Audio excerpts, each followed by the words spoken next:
Today, I've got a proper treat for you all because I promised you someone decent because you're fed up of listening to me rabbit on. So sitting down with the legendary Gavin Hoey. And I mean that guy, the guy that I gush about, talk about, hype about, but mainly because he knows his shit and what he's saying. So from when he started shooting in his garage to teaching for Adorama, fronting workshops, basically becoming the go-to guy for learning online. But with everyone having a YouTube tutorial out, I want to know what it's like to be an educator online and do you get as much from it as what we're hearing about? And teaching and doing are very different beasts. So today, Gavin is being dragged away from his nicely polished tutorials, and we're going to talk in my. We won't talk about the quality of my camera right now, but yours looks amazing. So, Gavin, hi. Hiya, Khandie. Thank you for having me on. This is great, isn't it? Enjoying this. I know. Are you I know. excited? I am because I listened to your podcast and now I'm actually on your podcast. That's freaky, isn't it? Yes. How nuts is that? Well, I had a list of people I wanted, and I knew Did you you were going to be you on crossed it. them all off because they said that, and eventually you got down to me? It's kind of like someone will say yes eventually. No, no, I think my first guest was Jonathan, who was an events photographer, and who I met when I was working in Norway, and then there was you, but I didn't have the balls to basically to ask you. That was what this is about. Oh, I'm Because I'm I I'm not I'm just a remember, normal person. Just ask away. I remember when I first came across you on YouTube, it was when you were doing your own smoke um overlays for pictures and showing us how you did it, and you were able to download from your website your overlays. Oh, happy memories of Yeah, websites like when people years used to go ago. to websites. I know it's Yeah. like so long ago, but if people have never met you before, how would you describe yourself and what you do? So yeah, I describe myself nowadays as a content creator that specializes in the realms of photography. That's kind of what I do. So I make YouTube videos, Instagram posts. I do speaking events about photography for something I've been involved in many ways for decades. So I've done, you can almost name any type of photography. I've tried it, and somehow I ended up teaching it. So that's kind of what I do. It's not something, it's not like a job description where you can say that's a career path I'm going to take. It just evolved that way and I couldn't be happier, really. It's a great job. I know because I've been to some of your workshops. I'm like the Uber fan that shows up. I still learn everything, which is why I wanted to bring you on this, just because I feel like there's a lot of people creating content out there on social media. Some of it's amazing, some of it's not as great. I think and it's all everyone's there's a creator for every type of learning. I think that's the best thing I can say about that. Yeah, and I think it's great. Whether they're good or bad, the fact that Yeah. people are actually sharing is terrific. Because when I started in photography, let's just call it a long time ago, that never happened. People didn't share. You got almost No. no information from any other photographer. You had to really get under their skin and really get to know them before they'd share even the most basic information. So you learned at the school of hard knocks. And because it Yeah. was all film and darkroom stuff, the speed of development, if you pardon the pun, is incredibly slow. Where now, yeah, go watch a YouTube video, have a go. I mean, that's fantastic. Photographers having a go. As long as it's not at someone's wedding, I think that's a great thing. So I wanted to bring you on because you are one of the biggest, I think, creators who teach the bright. Your focus is very much on teaching. You don't see you doing arty videos of you surfing somewhere or like these moody shots. Thing. It's all about teaching constantly. Every tutorial is about teaching. I've like every one of your videos is constantly teaching someone. It's not just here I am with a nice snazzy kit in the middle of Dubai. Look at me, aren't I great? You are very much focused on the education side.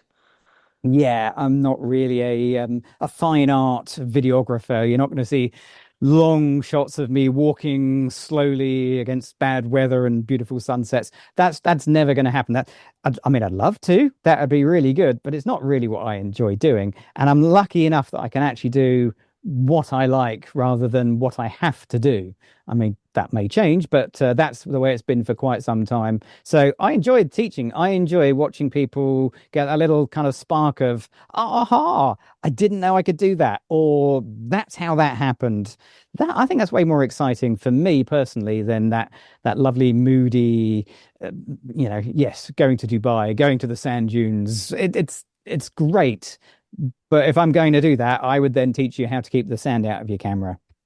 Yeah, you're very much like the go-to guy. I think every time I'm like, how do I do that? I'm almost positive you're videos come straight up. Like Oh, Gavin's done it. Gavin's done it. You're yeah. like the you know this you know that I don't know if you've seen that YouTube channel. It's what your dad will teach you, something like that. And it's like you're like the dad who shows us how to do our camera and how to do our photography. I It's did quite wonder, nice. yeah. At some point in my career, I had realized that I am going to be that old guy where young people say, "Oh, him! I remember seeing his stuff years ago when I was learning." I think that happened a while ago, but yeah, it does feel a little bit like that, and it's a bit of a problem in reverse as well because I've been doing this for so long. When I'm researching an idea to make a tutorial, I'll go and Google it or Yeah. whatever nowadays, and you think, "Oh, that's quite good," and then you realize that's yours. Your own content comes back at you. It feels like there's almost nothing I haven't done at least twice, and it's kind of like, oh no, damn it, I've already done that. But the great thing about photography and education is there's no end to it. There's no kind of like, well, I've done it, therefore I can't do that again. Because if you tweak something, it makes it new, and Yeah. there are always new photographers coming up behind who didn't see the stuff that YouTube won't show them from 5 years ago. So there's always a kind of a turnover of new content versus new photographers. I mean, thank goodness. So if we cast your mind back to your early days of YouTube, oh, I mean, in fact, what was the point in which you went, oh, I'm going to go from teaching workshops in person to YouTube? Was it because YouTube was having its big explosion and you realized quite early on there was a point where I could reach more people this way? Or was there Nope. I don't want to say, I hate to go, oh, what made you do this? I mean, there must have been like a business or a thing that happened that made you go, do you know what? Education is so much better on YouTube than doing it in person necessarily. Like, Yeah. There's no kind of one single moment. It was a kind of a no, succession of little things, and I won't bore you with a long no, I don't want diatribe to. of my history because no one cares. It's not interested. No, But way no back in offense, the no. day, no, and why should they be? Absolutely, the world has changed. But way back in the day, when we had physical magazines, I was writing for a physical magazine. So writing for Digital Photo Magazine, and we were producing Photoshop CDs. tutorials, Did CDs. you need? Yeah, Yes, the cover CDs. I discs. swear, I got one. Yeah, one What? I every month. I know, but I think when I first started in photography, like I did it. My story is not like, oh, I always wanted to be a photographer. I always had a camera in my hand. I was just doing it like for thing and loading it up. And then I started to want to crave more education and learn. And YouTube was like a place where you would go. But it was still quite young then when I started. I'm making me sound really old now, but and I remember catching your work quite quickly. And also with like you just explain it easier and in real terms. Like you weren't just saying, oh, it's Rembrandt lighting. You would literally explain what Rembrandt lighting was. You didn't just Yeah, assume everybody knew everything. You kind of just did that. And it was quite interesting the way you teach compared to some other people. Obviously, we all learn in different ways, but you seem to kind of when I'm in your comments, I feel like an Uber fan or a stalker. Pick. Everyone is at a different level, yet they're all welcome in your comments. That's what I feel. There's yeah. no elitism. No, we try. Yeah, the comments is a whole other thing. So We are going to I get onto guess that. Don't worry. yeah, yeah. Well, okay, we'll circle back to that. But I guess I teach like I used to write for the magazine because for the magazine, the ethos that the editor put into us was every sort of 6 months the audience is completely new. So you Yeah. can't assume anything because you've got to always assume that that person that's reading or watching that video hasn't got your back catalogue. They don't know that that's something you do every time, therefore you haven't done it this time. Yeah. So that's kind of that teaching goes in. And it was the magazine that got me into YouTube because they requested sort of 5 videos a month, used 3 of them. So I had excess content every month and Yeah. stuck it on YouTube because I had nowhere else to put it. And I heard that YouTube was going to be a thing. Yeah, Massive so thing. I just got there really, really early on YouTube. I was like, I think there was about 1,000 people doing how-to videos, and I was like in the top 100. It was very exciting. Those were Do the you days. think, well, like when you obviously you were a working photographer before, and obviously you were doing the writing and stuff. Was there a point where you just went, I no longer need to do client work now because I am Yeah, a YouTuber? I know it's a lot yeah, more difficult now to do it, but if you ride the wave early, you would know. Was there that point where you just went, I'm yep, good? yep. I joined, and I actually made YouTube videos. I made one YouTube video a week, which back then seemed like an incredible amount of work, and I did that for about a year and a half. and YouTube wasn't making me any money. I was demonetized within months of me starting in YouTube. That's a whole nother story. So YouTube wasn't making me any money. It was just an excuse for me to actually call myself a photographer, particularly to my wife. So yeah, I'm just going to go and do some photography and make another YouTube video. So I uploaded one a week, and then I was going to quit. I was ready to go. Really? Yeah, the photography work was picking up because the YouTube was only there because I didn't have enough photography. And then the photography started to pick up, and I'm like, well, that was fun. Let's actually go and do some proper photography. And I got an email from Adorama saying, we'd love you to make content and we'd like to pay you. And the amount they wanted to pay me was more than I was earning as a photographer. No brainer, really, isn't it? It's kind of like, I'm going to go do that. Yeah. How long have you been with Adorama? That's a good question. Someone can look it up. They can put it in the comments if they're watching on YouTube. You can just I was wondering because, like, I just can't remember a time when I wasn't watching Adorama. It's got to be. I'm trying to think. It's I'm either 12 or 14 years, something like that. Yeah. It's well over a decade. So, yeah, long time. There is that thing with people teaching, that horrible saying that those who can't teach, but you're quite an example of someone who did and does. No, I can't. No, I think that still holds true with me as well. I'd be a rubbish photographer now. I mean, I couldn't do what you do. You go out and you actually pound the streets, you do the miles, you deal with the clients. My clients are very different to what they would be if I was doing your job. We did 31,000 steps the other day at London Fashion Week. 31,000 steps. Oh, 31. It was not great. Then you should do half a marathon. I know. And I run a half marathon the Sunday before. Oh, you did it? Yeah, I did. No, never again. I'm doing it next year, obviously. Well done. Mile 9 will always be my Crocs. I got there and I was like, oh, my body went. It's just like, I can't give up. I've told people on the internet I'm doing it. Yeah. No backing out now.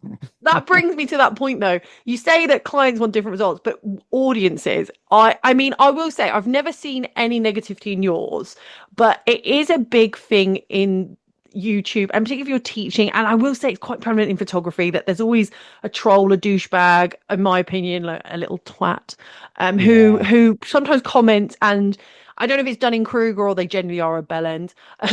Luckily, I can say this because it's my podcast.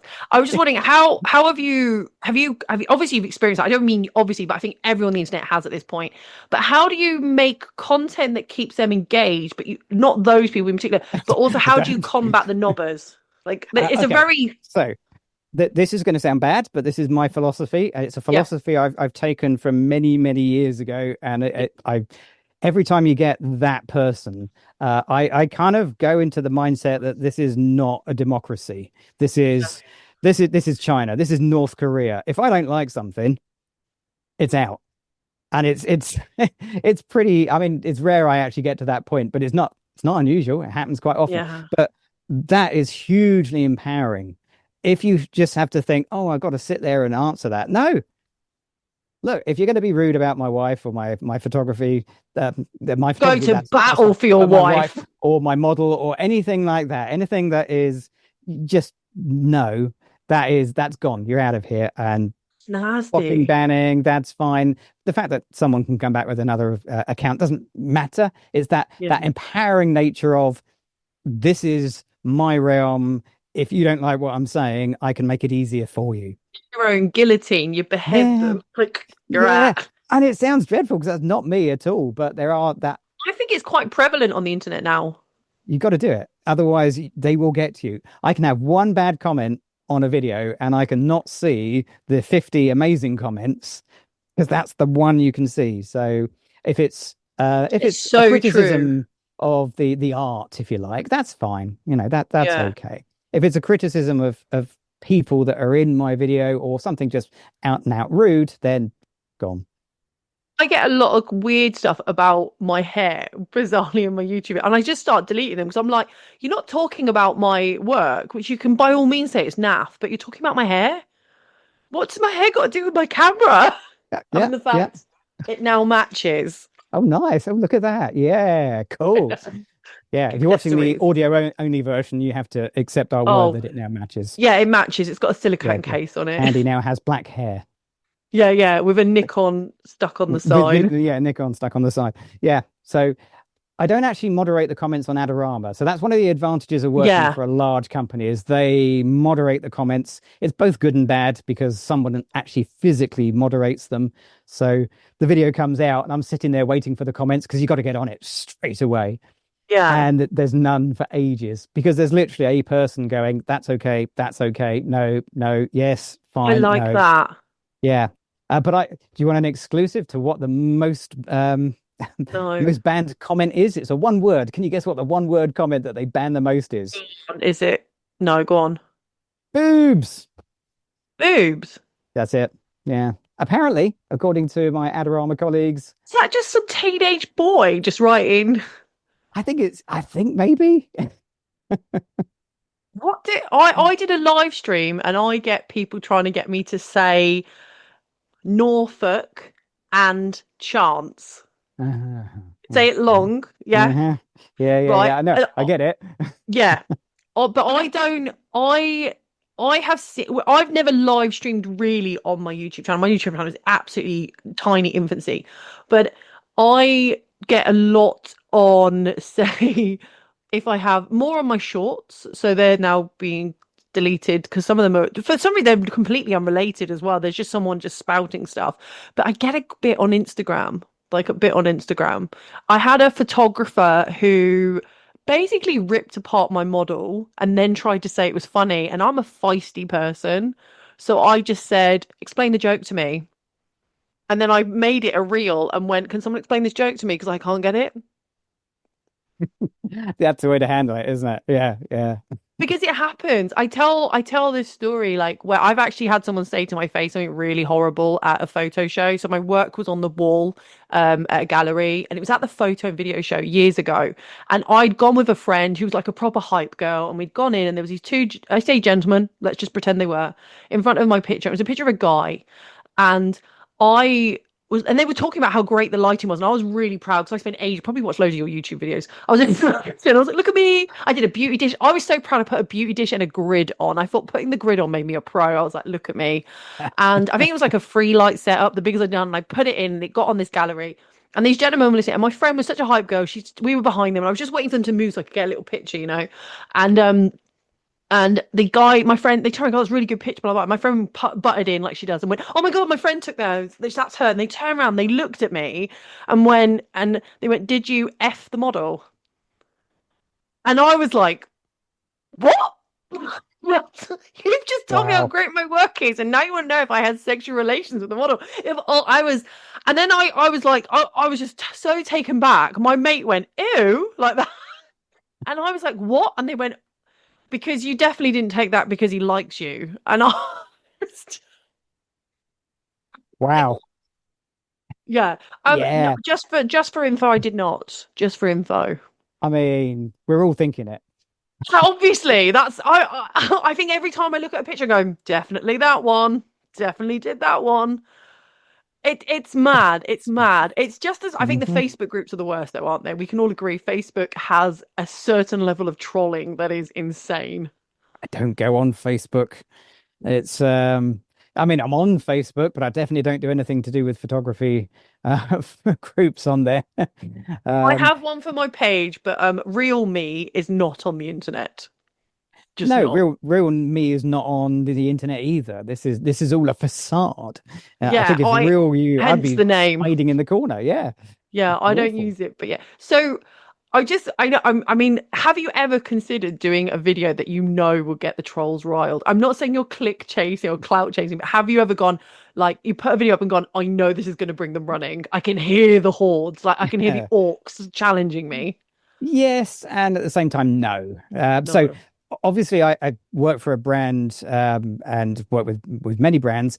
I have a reputation that has to be maintained. So there's always that little bit at the back of your mind thinking, if I do anything to, let's call it a Gary Lineker moment, that it all could go wrong. So you always kind of have to think, you have to rein yourself back in because brands, if you want to work with them, are particularly sensitive to your back history. Yeah, So there's a bit your of code that. of conduct, isn't it? Yeah, very much so. So you won't hear me swearing. You won't hear me. That's me out of Let's every face it, brand. it's okay. You can. Let's just say I know a good colleague of mine at Adorama who Yes, I offline know who is you're talking very, about. very different. I know who you're talking about. It's hilarious. So that's something you have to bear in mind. The content I put out, I can't put exactly. I mean, I do put out pretty much what I wanted, but if I was to do like a fine art nude or a glamour or anything like that, a lot of brands will shy away from that kind of content. Wow. So there are plenty of things I kind of rein in, Yeah. but then at the same time, I deliberately put things in the videos, or maybe I leave things in the videos that I think people might comment about that.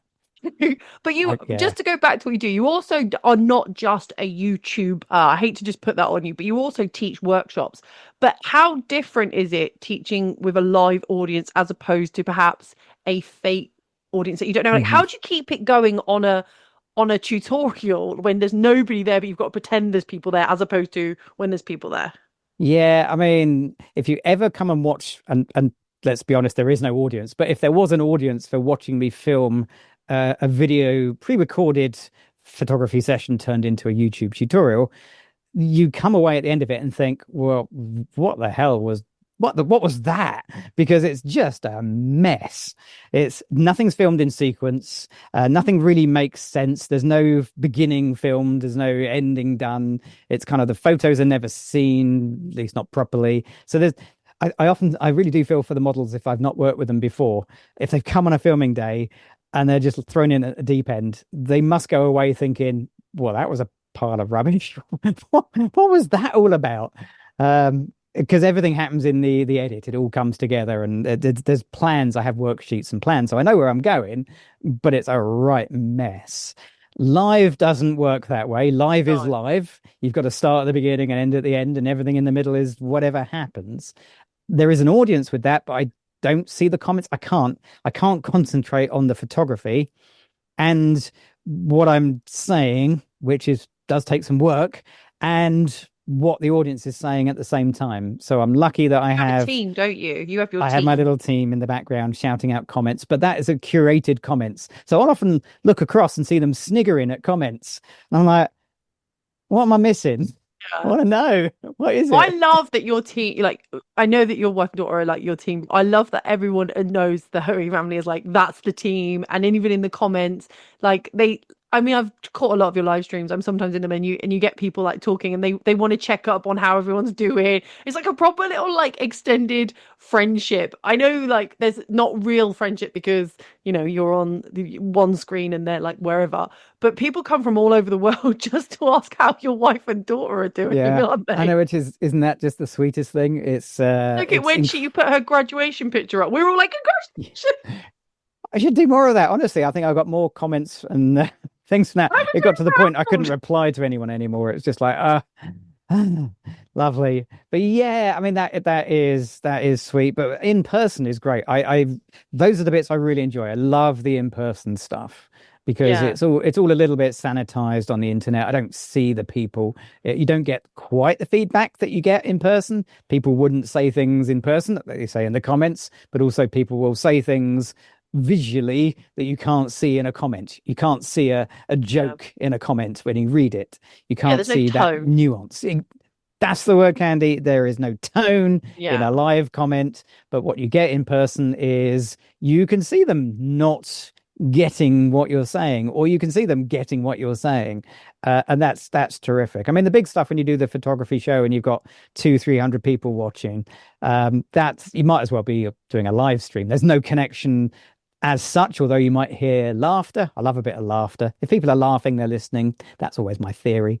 So that, but you you don't do get have. that I gotta interject here. one-to-one. I've watched you on the big stage, and I think you have a really good connection with your team. I think it's the way in which I mean, with the audience. I think it's the way in which you talk with them, not at them. It's a very subtle. Oh yeah. So You ask years their input. Yeah, yes, I do. I always try and do something to involve whatever audience I'm working with. Yeah, even if it's just grabbing someone from the audience to come and get them to hold something for me. That's kind of cool. Years ago, I was taught that when you're giving a presentation, regardless of photography or anything else, this is my old job. Uh, Give the presentation to one person. The fact there Yeah. might be hundreds of people in the room doesn't matter. Just talk like you're speaking like this, Yeah. rather than in those kind of wider third person terms. You just have a conversation with one person in the room and everybody else just happens to be there. That's that's kind of how I approach these things. If it works, great, because when you're doing it, as you probably know yourself, you're way too close to really judge how you're doing. Yeah, watching it. I don't know Remember if you my ever first one was did you tough. film your first one? That's a Yeah. thing. Yeah, I filmed my first one I did at the photo show on the main stage, the first a shoot to inspire, wasn't it? I Yeah. think, and I remember bricking it. I went to the bathroom just before and I was like, why am I nervous? Like of all my things I've done in my life, why am I nervous standing in front of people and just saying what I say all the time? And I think it was because someone had told me that there were brands coming to hear me speak. And I was like, I don't know if they did it to upset me or to throw me off. And then I had this horrible think that maybe no one would show up. And and then there was no room. There was no I looked out and there was like that you can see it's on my YouTube. There was literally barely standing room. And I was like, oh my God, what have I done? What have I done? Yeah. I mean that's a nice situation to be in, but I think anyone that does any kind of teaching, particularly public speaking, if they're not nervous, there's something wrong with them because you should be. I think you should be aware that this is not a normal thing to be doing. It shows you It's give a crap. I think yeah, it shows you care. You give a crap. maybe. Yeah, maybe. I've seen plenty of, particularly with some of the brand employees that have given demos where it's just robotic and repetitive, and they're kind of just churning it out, and you think, yeah, there's nothing, yeah, there's nothing here that is specific for this audience. You just could be anywhere. So I always think it's kind of best to at least look at the room and try and fine tune it a little bit and Do plan you ahead. Oh, yeah. Just to carry this on and almost to finish it, I would always ask a bit of Gavin experience. Do you think people are addicted to free tutorials? Do you think there is still Hmm. scope for paid work in this industry for education? Yeah. It Just depends. chuck it at you. Yeah, no, that's a really good question. Huh. I think it depends on where that's going to be. I think it's really hard, I would imagine, to get people to pay for online content that is Yeah. pre-recorded stuff. I mean, back in the day, I remember there was Photoshop tutorials launched. We've got to be talking 15 plus years ago, where there was this massive hype, and the guy sold like hundreds of thousands of pounds worth or dollars worth of stuff, and it was massive. Now that has zero value, partly Yeah. because software moves on so quickly, but also because it's just freely available. But if I was to say, let's do a one-to-one online, that has value.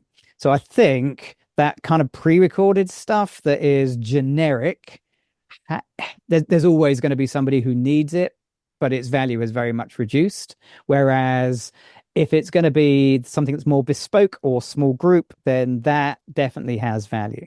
So I've done in the past sort of live sessions for small groups for brands. So a brand will have like a Zoom session, but there'll only be about 20 people in the room. That kind of thing. That has value. But if I recorded a session for a brand and put it out there, I wouldn't expect them to charge people to watch it. Does that make Yeah. sense?